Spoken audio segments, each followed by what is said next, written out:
જી આપનું નામ શું ઘટના બની છે? મારું નામ દિલીપભાઈ રાજેન્દ્રભાઈ ગામિત છે.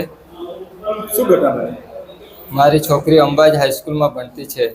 તો સવારે 9:30 વાગે મેડમનો ફોન આવ્યો કે તમારી છોકરીનો હાથ કપાઈ ગયેલો છે. એટલે અમે જવા નીકળ્યા.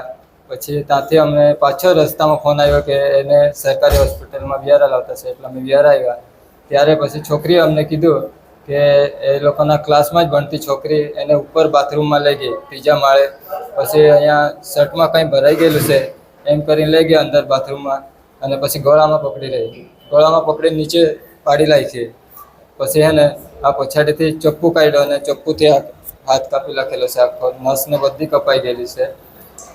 હા બરાબર. એ તો પેલી છોકરીને જાણતી જ નહીં. હમણાં કેમ કે અઠવાડિયું જ થયેલું એટલે પેલી છોકરીને જાણતી બી નહીં હતી એ મારી છોકરી. તો પણ એમને ખબર નહીં હું ગુસ્સો આવ્યો ને પેલી છોકરીએ તો પોલીસમાં કબૂલ કરી લીધું છે કે મને બહુ ગુસ્સો આવી ગયેલો એટલે કોઈને પર એમ તેમ કરીને પછી પેલી છોકરીને પકડી લીધી એમ કહેતી છે. હા. આપની દીકરી કેટલામાં ભણે છે? મારી છોકરી 9મા ધોરણમાં ભણતી છે.